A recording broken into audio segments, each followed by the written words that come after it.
My name is Ruth Hawthorne, and until about 10 seconds ago, I was invisible. Not literally, of course. I had shown up to my younger sister's wedding wearing a simple navy dress, low heels, and a smile that didn't reach my eyes. No one had greeted me. No one had introduced me. Not even Lila, my sister, looked in my direction when she walked down the aisle. But I came anyway. Out of courtesy, I told myself. Out of habit, maybe. It was during the reception that Gerald Prescott, Lila's new father-in-law, first looked at me. He had that kind of face that made you feel like you owed him something just by existing. When our eyes met, he did a slow scan, my dress, my hands, my quiet table in the back, and then he turned his head away, like I'd left a bad taste in the room. I didn't flinch. I'd grown used to that look, but then something changed. He turned back, not to me, but to his son, the groom. More specifically, to the ring on his finger. His brows furrowed. He leaned closer. And in that moment, I watched the color drain from his face like someone had punched the breath out of him. "Where did he get that ring?" he asked, voice low. I sipped my water, met his eyes. "I gave it to him," I said softly. "It's one of ours." And just like that, I wasn't invisible anymore.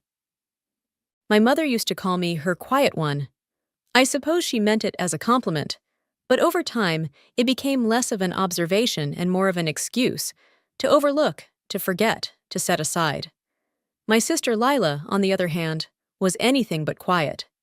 She was loud in the way that drew admiration, sparkling eyes, perfect posture, a laugh that people leaned toward. Even as little girls, the world seemed to orbit around her, and I was just some distant moon in the corner of the night sky. Our father passed away when I was 14. That was the first time I realized how easy it was to disappear inside a house filled with grief. Lila cried louder, needed more attention, and my mother, already overwhelmed, just gave it to her. I didn't resent it then. I thought that was love, giving space to the one who asked for it. But as years passed, I noticed a pattern. At birthdays, Lila got centerpieces and cake tiers with her initials piped in gold. I got sheet cake and, "Oh, sorry, we didn't realize your favorite flavor." When I graduated summa cum laude from Wharton, they sent flowers. When Lila dropped out of design school and launched an online boutique, they threw a backyard party and popped champagne. I showed up. I clapped. I smiled. That was always my role, showing up. After Wharton, I spent 5 years in Manhattan, working 12-hour days for a global firm that prized results over noise. I was good. Quiet, but good. Eventually, I founded my own investment group, Hawthorne Strategic Capital, focused on sustainable development, especially long-term affordable housing ventures that actually served the people who lived in them. But I didn't post about it. I didn't tell anyone. My name was never on the headlines, only on the paperwork. And so to my family, I remained Ruth, the single sister with some finance job, who always showed up to weddings, funerals, and holidays alone. They didn't ask about my work. They didn't ask if I was okay. Lila would introduce me at gatherings as my older sister Ruth. She's kind of mysterious. And laugh like it was charming. I didn't mind. Not really. At least, I told myself I didn't. So when her wedding invitation came in the mail, wrong spelling on my last name, wrong address, and a note that said, "It'd mean a lot if you came." I knew exactly what I was walking into, and yet, I RSVP'd yes. Not because I expected anything different, not because I hoped to be seen. I went because I wanted to witness, to be present, to sit quietly in the back and observe the pageantry of a family who had long since learned to function without me. I arrived early. I wasn't on the printed guest list. The woman at the table had to double-check with someone else before letting me in. I didn't cause a scene, just smiled, like I always do. When I found my seat, it was at a corner table near the kitchen doors. I was alone, tucked beside a stack of extra napkins and clinking glassware. I sipped water and watched from a distance, just as I had my entire life. But that's the thing about distance. Sometimes it lets you see what no one else can. Weddings have a way of revealing where everyone stands, literally and metaphorically. There's the head table, gleaming under soft white light. Then the family tables, clustered like constellations of importance. Then the friends, the plus ones, the colleagues, the distant cousins. And then, there was me. I sat at table 27. No centerpiece, no place card with my name, just a folded paper napkin and a bread roll that had already gone cold. I didn't complain. I never do. But I couldn't help noticing that even my name had been misspelled on the seating chart. R. Hawthorne. One letter off, but enough to make me a stranger at my own sister's wedding. Lila floated past me at least 3 times. Not once did she stop. Her dress sparkled like she'd been dipped in champagne, and her hair was pinned in a way that made her look like a walking bridal magazine cover. She was radiant, I'll admit that. And I don't think it ever crossed her mind to wonder where I was sitting, or whether I was sitting at all. Then came the introductions. The MC, some overly tanned man with a microphone and a lot of teeth, went down the line of the wedding party. Parents of the bride and groom, maid of honor, best man. Extended thanks to the many guests who made the trip. But there was no mention of me, not even a half-hearted, and of course, Lila's sister, Ruth, is here today. It didn't hurt, not exactly, but it sat there in my chest, like a paperweight, small but constant. The first real moment came when Mr. Gerald Prescott made his way down the room. He was tall, silver-haired, and carried himself like a man who measured worth in net gains and property portfolios. The kind of man who greeted you with his last name, not his first. He didn't come to greet me, of course. He was shaking hands with the city councilman at the table next to mine. But our eyes met briefly, and I saw the flicker. He looked at me like you might glance at a service entrance. Functional, unremarkable, best ignored. His eyes skimmed my dress, which was a simple, off-the-rack number I'd chosen precisely because it didn't scream for attention. Then they dropped to my shoes, my hands, the water glass I'd been nervously spinning. And then he turned away. No nod, no polite smile, not even a flicker of acknowledgement. I wasn't surprised. Men like Gerald Prescott didn't tend to notice women like me, not unless they were in their way. But what he didn't realize, what no one in that room realized, was that while he was brushing shoulders with politicians and making quiet calls to developers, I had already reviewed 3 of his largest pending land deals through my firm's regulatory advisory panel. Deals he didn't even know had passed through my hands. I didn't need to wear diamonds or speak loudly. I didn't need a microphone or a name card. Because power, real power, doesn't shout. It waits, and watches, and chooses the perfect moment to be seen. The ceremony had ended by then. Vows were exchanged, tears were dabbed with pressed linen, and glasses were filled with champagne. The string quartet shifted to a jazz trio. Servers weaved through the crowd like dancers, balancing trays of oysters and wine. The clink of forks on porcelain filled the room like applause after a performance everyone wanted to believe was perfect. Then came the toasts. Lila's best friend gave a long speech about love being patient and adventurous, quoting Pinterest like scripture. The best man told a college story that made a few older guests shift in their seats. People laughed. They were full. They were comfortable. That's when the newlyweds stood for the ring presentation. It wasn't traditional, I suppose, but Lila had insisted on a second, private vow ceremony. Just the 2 of them, a shared moment in front of the reception crowd. A chance to truly see each other, as she called it. The moment was soft. She held his hands, he smiled, and she slipped the ring onto his finger. The room clapped, and then Gerald Prescott looked down. At first, I thought it was just a casual glance, a proud father watching his son become a husband. But something in his posture changed. His back straightened, his hand froze mid-clap. He leaned forward, squinting. Then he stepped closer to the couple, eyes locked on the ring. I recognized the moment instantly, because I'd seen that reaction before. The ring wasn't just a band of platinum. It was a signature. At Hawthorne Strategic Capital, we don't believe in flashy branding, but we do believe in identity.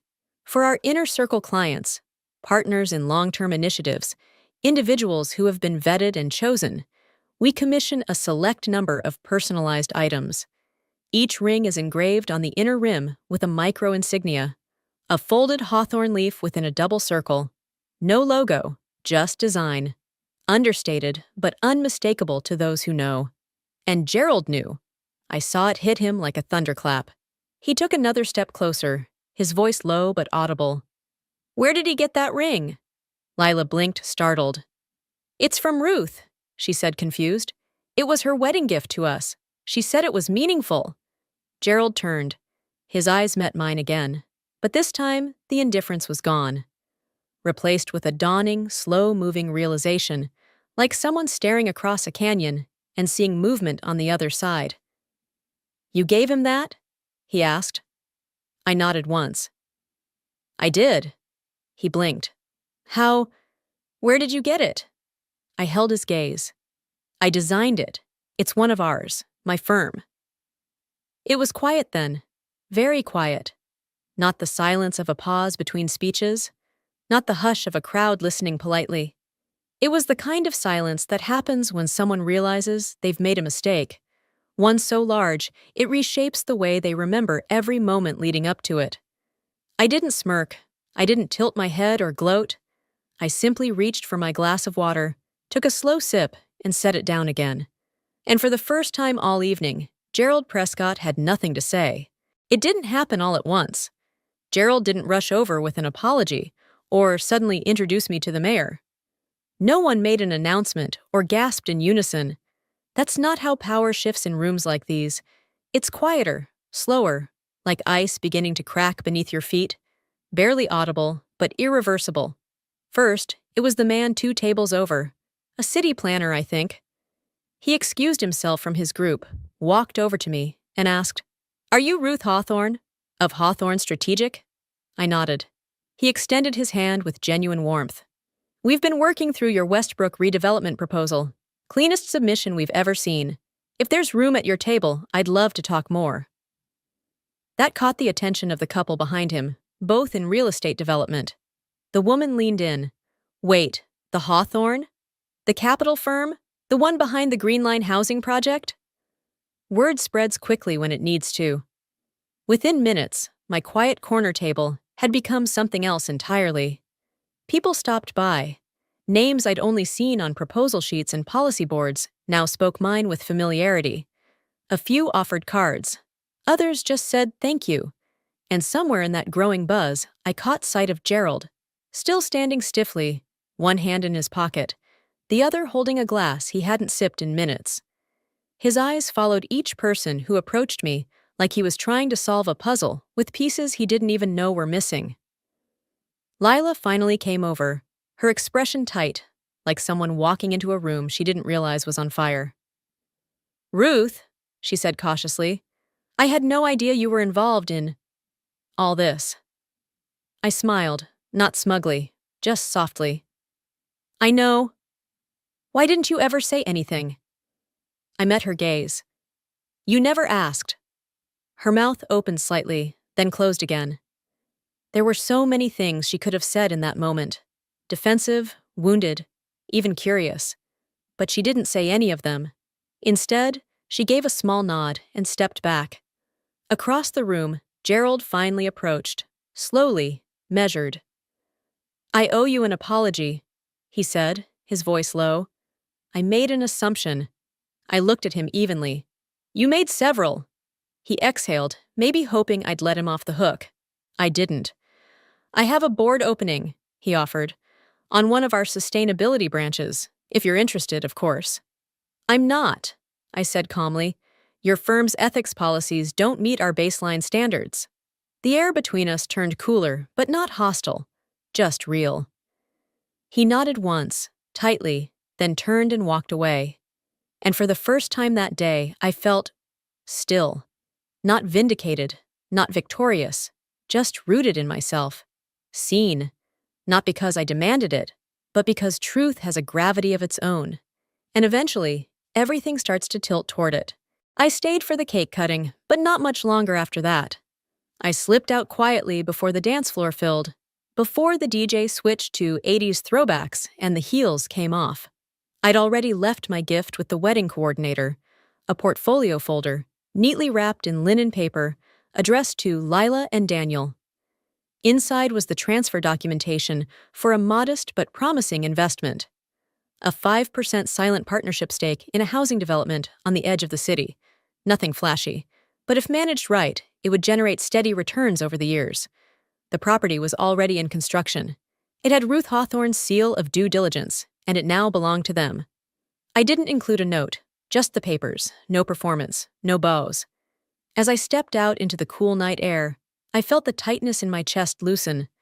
Not because I had proven anything, not because Gerald Prescott had seen the ring, or shaken my hand, or offered me a seat I declined, but because, for once, I hadn't tried to make myself smaller to fit their story. I had let them sit in their assumptions, and I had simply waited, quietly, until the room corrected itself. Outside, the valet recognized me from earlier and rushed to bring my car around. He was young, probably working a summer job, but polite. Called me ma'am, opened the door, smiled without judgment. As I drove away, I didn't replay the moment Gerald froze, or the way Lila looked at me, like she was trying to remember who I was. I didn't need to. The point wasn't to be remembered. It was to remember myself. I used to think silence made me invisible, but that night, I realized something else. Silence, when chosen, becomes presence. It becomes power, the kind that doesn't ask for attention, the kind that waits to be earned. And for the first time in a long, long while, I didn't feel like the quiet one. I felt like the only one who had truly been listening all along. I used to think vindication would feel like thunder, that it would come in some grand cinematic moment where the spotlight turned my way and everyone finally understood what they'd missed, that people like Gerald Prescott would apologize out loud, that my mother might cry and say she was wrong, that Lila would run up to me and say she never meant to overlook me. But real life doesn't work like that. What happened instead was quiet, soft, almost forgettable if you weren't paying attention. No one gasped. No one made a toast in my name. No one fell to their knees in apology. There was no applause, no dramatic reveal, just a subtle shift. A few more eyes turning toward me, a few voices softening when they said my name, a few hands shaking mine with slightly more intention. That was enough, because the truth is, I hadn't come to be seen. Not really. I'd come out of habit, out of respect, out of some small flickering belief that being present, even when uninvited in spirit, still mattered. And somewhere along the way, I realized that being underestimated had given me a strange kind of freedom. The freedom to build without performance, to lead without noise, to own my power without explanation. For years, I'd let their version of me echo in the background. Quiet Ruth, private Ruth, mysterious, maybe even a little sad. I let them paint me in muted colors, and I didn't correct them, because I didn't need to. I thought that made me noble. I thought silence was sacrifice. But now, I see it differently. Silence isn't always selfless. Sometimes silence is strategy. Sometimes silence is strength. The kind of strength that doesn't seek permission, that doesn't ask to be included, because it's already whole, already steady, already enough. What Gerald saw in that ring wasn't just a piece of metal. He saw structure, intent, a system bigger than himself, one he didn't control, didn't name, and didn't expect to answer to a woman sitting near the kitchen doors. And that's what shook him. Not my words, my existence. That I could sit quietly, sip water, and still hold influence that moved underneath the surface of his empire. That I didn't need to raise my voice to be heard.